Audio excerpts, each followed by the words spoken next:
তো শেষ হয়ে গেল, তাই বলে কি পিঠে খাবো না? তো বাড়িতে সহজে কিছুর পিঠে যে তৈরি করা যায় সেটাই আজকে তোমাদের সঙ্গে শেয়ার করবো। মানে দারুণ স্বাদ তো হয়, সঙ্গে দারুণ গুড়ের ফ্লেভার, দুর্দান্ত খেতে হয়। এবং তৈরি করতে কিন্তু মাত্র 5 মিনিট সময় লাগে, সত্যি বলছি বন্ধুরা, মাত্র 5 মিনিট। তো হাতে সময় কম, কিন্তু পিঠে তো খেতেই হবে। তো কিভাবে খাবো, তো তার জন্যই আজকের এই রেসিপিটা। পুরো ভিডিওটা দেখো, দেখলেই বুঝতে পারবে। এবং তৈরি করার যন্ত্রটা দেখো, যেটা দিয়ে আমি তৈরি করেছি সেটা দেখলে তো চমকে যাবে। এই যে দেখো, এটাই হচ্ছে আসল রহস্য। তো এটা দিয়ে আজকের আমি পিঠেগুলো বানিয়েছি। তো কী কী লাগছে দেখে নাও। নিয়েছি চালের গুঁড়ি, নিয়েছি নুন, আর 1 বাটি গুড়, দেখতে পেয়েছো, আর কিছুই না। এরপর জল দিয়ে জাস্ট আটাটা মাখবো, আর দারুণ স্বাদের এই পিঠেটা তৈরি করবো। মানে বলছি না, মাত্র 5 মিনিট সময় লাগবে, খুব অল্প সময়ের মধ্যে দারুণ স্বাদের এই পিঠেটা তৈরি করে নিতেই পারো। বাট নামটা তোমরা দিও, তোমাদের ওখানে এটা কী নামে পরিচিত।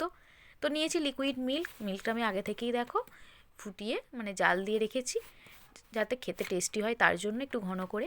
নেক্সট চলো, বাটির মধ্যে নিয়ে নিয়েছি চালের আটা বা চালের গুঁড়ি, যেটাই বলো না কেন। তার মধ্যে দিয়ে দিয়েছি পরিমাণ মতো নুন, এবং অল্প অল্প জল দিয়ে দেখো একটা বেশ মাখা মাখা একটা মাখবো। মানে খুব বেশি পাতলাও করবো না, আবার খুব বেশি হার্ডিও করবো না, জাস্ট সফট ভাব আসবে এইরকম একটা পর্যায়ে। এই যে দেখতে পাচ্ছ, দেখিয়ে দিচ্ছি তোমাদের, নিজেরাই বুঝতে পারবে দেখো। তো দেন চলো, রেডি হয়ে গেছে। এরপর কি লাগছে দেখো, মিল্কের মধ্যে আমি অ্যাড করব চিনি।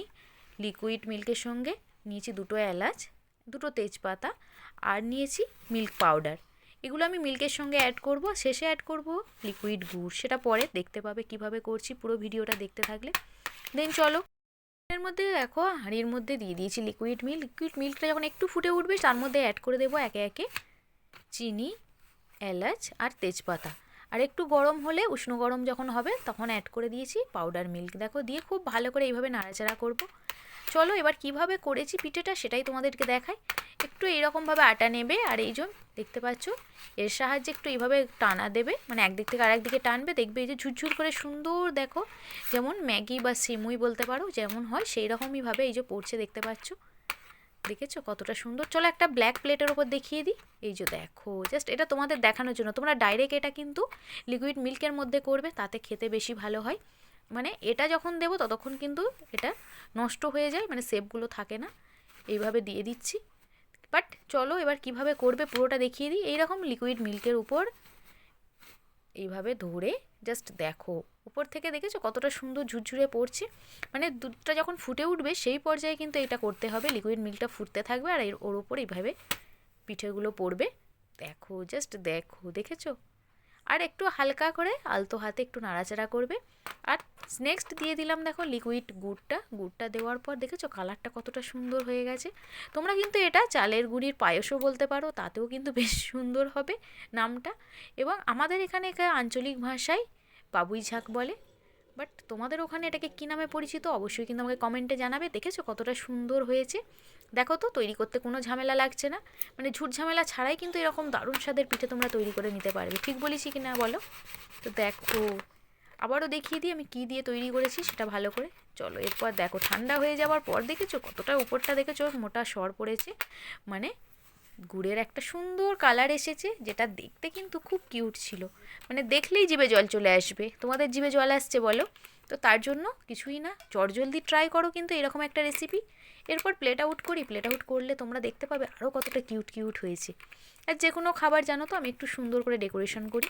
মানে খাবার দেখতে ভালো হলে সেই খাবারের টেস্ট কিন্তু স্বাদে গন্ধে দুটোই কিন্তু দ্বিগুণ বেড়ে যায়।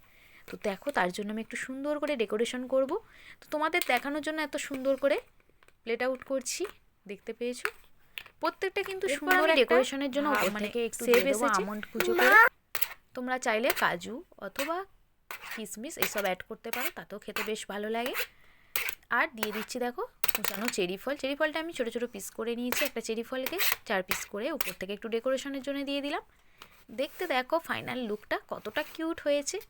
সত্যি বন্ধুরা, দুর্দান্ত খেতেও হয়েছিল। মানে সময় হাতে না থাকলে বা শীতের শেষে চটজলদি কিছু ট্রাই করতে চাইলে এইরকম একটা রেসিপি কিন্তু তোমরা ট্রাই করতেই পারো বলো।